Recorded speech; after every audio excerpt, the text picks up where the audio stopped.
Bienvenidos a un nuevo análisis. Hoy nos metemos en una pregunta que seguro que resuena en muchos entornos, no solo en un colegio. Se invierten enormes cantidades de dinero, de tiempo, de esfuerzo en implementar nueva tecnología en las aulas. Sí, una barbaridad. Pero, ¿por qué tan a menudo esa tecnología acaba en un armario acumulando polvo? ¿O directamente no se utiliza como se esperaba? Claro. ¿Qué es lo que falla? Exacto. ¿Qué hace que un profesor abrace una nueva herramienta y otro la abandone casi al instante? Para explorar a fondo esta cuestión no vamos a basarnos en anécdotas o, en opiniones. No. Nos vamos a un estudio académico muy concreto publicado en la revista Computers in Human Behavior. Un equipo de investigadores se propuso precisamente encontrarle una respuesta científica a este misterio. A esta gran pregunta. Nuestra misión hoy es descomponer el proceso de adopción tecnológica de los docentes. Queremos entender esa batalla que se libra entre dos factores clave. ¿Cuáles serían? Por un lado, la complejidad de la tecnología que se introduce. Y por otro, la propia actitud del profesor hacia la innovación. La persona y la máquina, por así decirlo. Justo. Y lo más importante, vamos a descubrir lo que el estudio llama puntos de abandono. Esos momentos críticos en los que un profesor tiene muchas más probabilidades de rendirse y decir, hasta aquí hemos llegado. Vale, para empezar a meternos en materia, el estudio parte de una idea que a primera vista choca un poco. Sí, es contraintuitiva. Mucho. Cuando aprendemos a usar una herramienta nueva y compleja, no mejoramos de inmediato. Al contrario, es muy probable que nuestra productividad inicial se desplome. Cae en picado. Para explicar esto, se basan en un modelo del mundo del software que llaman la curva de Glass. ¿Puedes explicarnos qué es exactamente? Claro. Y es fundamental entender esto porque es la base de todo. La curva de Glass, que de hecho se ve en la figura 2 del estudio, es brutalmente honesta. ¿En qué sentido? Dice que cuando introduces una tecnología nueva, no subes una colina suave hacia el éxito. No. Lo primero que haces es caer en un bache. Hay una fase inicial de pérdida de productividad. Es el clásico valle de la desesperación. Suena fatal. Y lo es. Cualquiera que haya intentado aprender Photoshop o a tocar un instrumento lo ha sentido.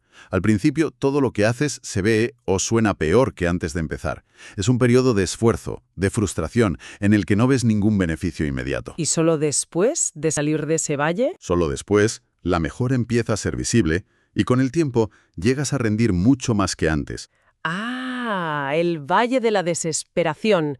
Lo conozco muy bien. Es ese momento en el que te preguntas por qué te metiste en esto. Justo ese. Pero es interesante que los investigadores eligieran este modelo y no otros más conocidos, ¿no? Exacto.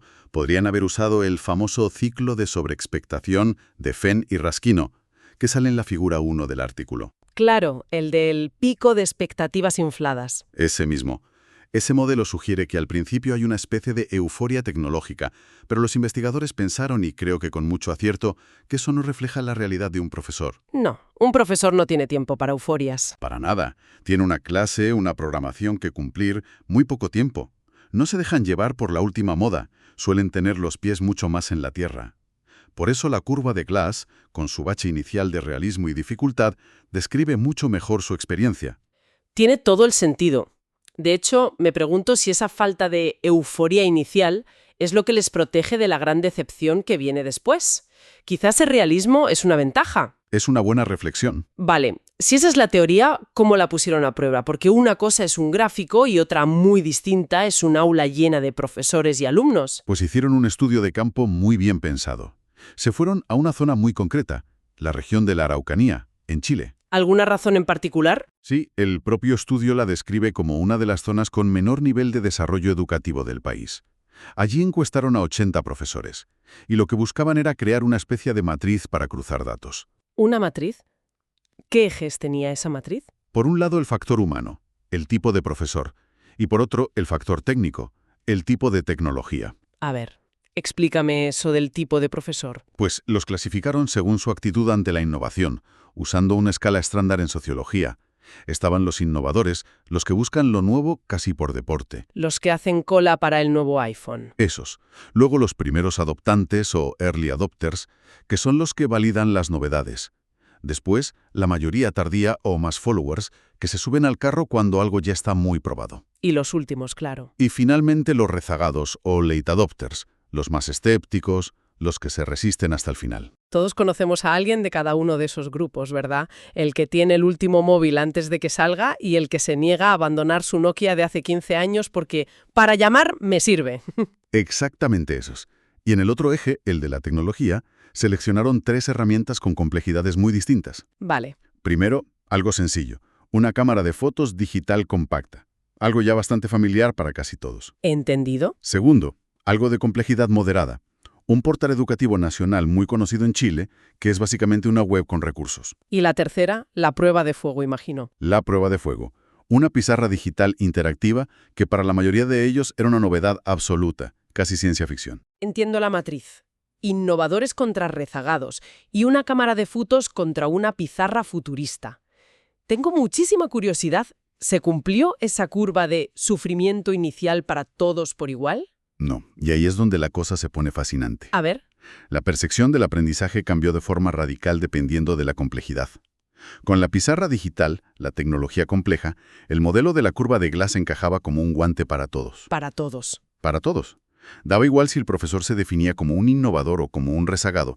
Todos, sin excepción, describieron la experiencia como un proceso de, inicialmente solo esfuerzo, que luego da paso a beneficios. Todos cayeron en ese valle de la desesperación. O sea, que con la pizarra digital daba igual si eras el Steve Jobs de la tiza o el más negado con la tecnología. Daba igual. Todos pasaban por el mismo calvario al principio. Nadie se libró. ¿Nadie? La complejidad de la herramienta era un factor universal que nivelaba la experiencia inicial. Sin embargo, ¿Qué pesó con las otras? para la cámara de fotos y la página web, las tecnologías sencillas, la historia fue completamente distinta. A ver.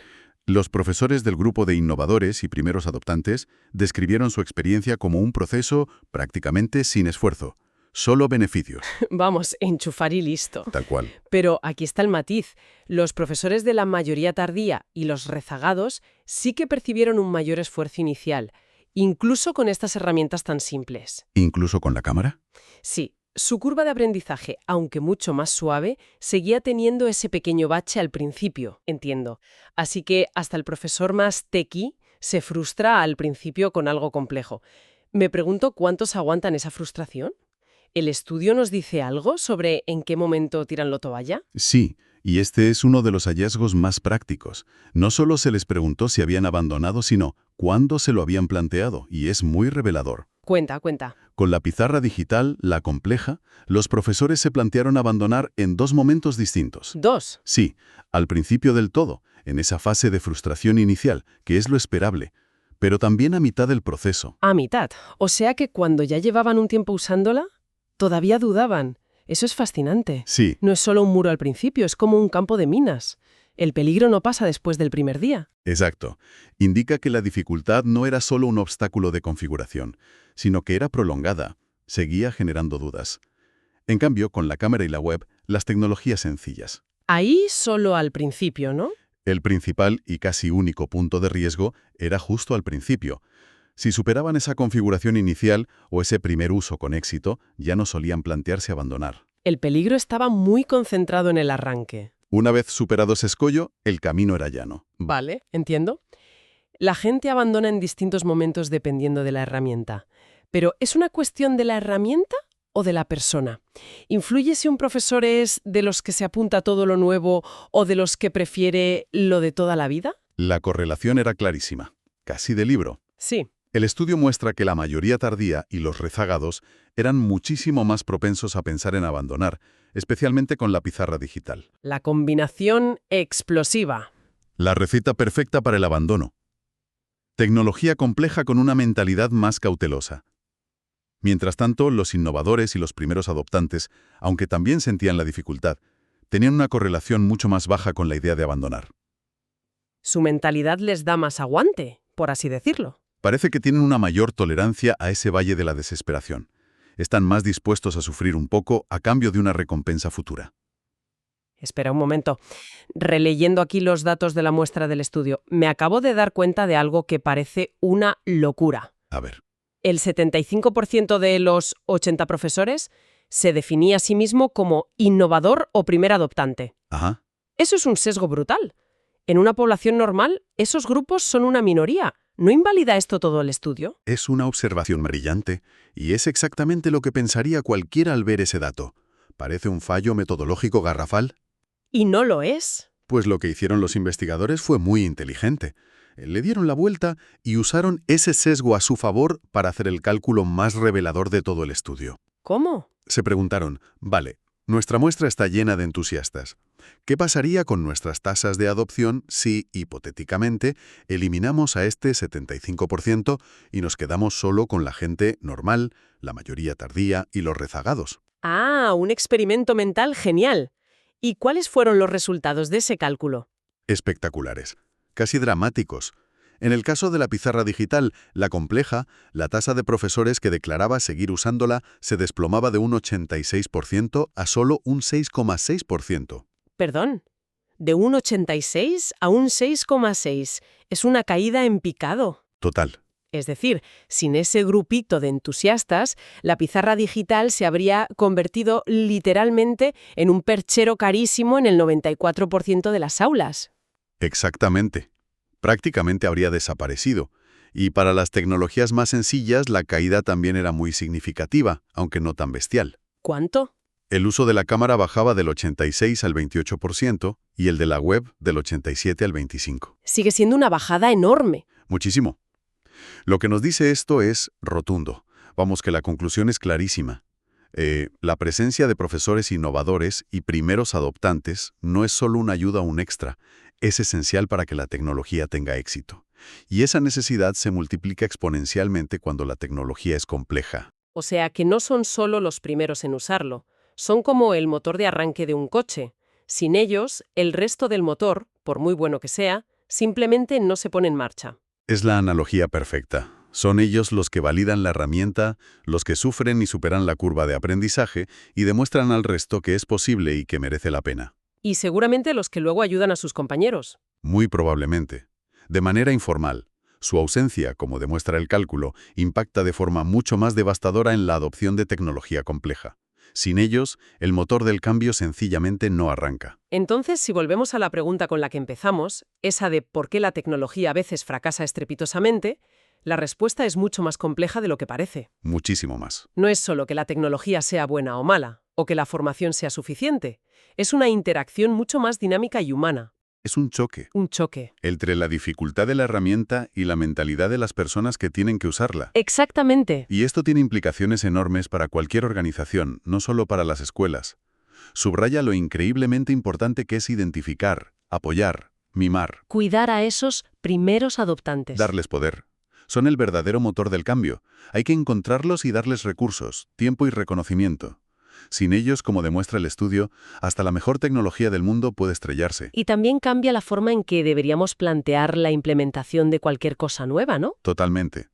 Para herramientas complejas, hay que asumir y comunicar que va a haber un periodo inicial de baja productividad. Ser honestos. Sí, decirle a la gente, esto es normal. Al principio seréis más lentos. Es parte del proceso. Aguantad. Y sobre todo, ofrecer apoyo no solo la primera semana, sino también en esos puntos de abandono intermedios que el estudio identifica. Hay que estar ahí a mitad de camino. Justo, cuando la frustración puede volver a aparecer. Y todo esto me deja con una última reflexión.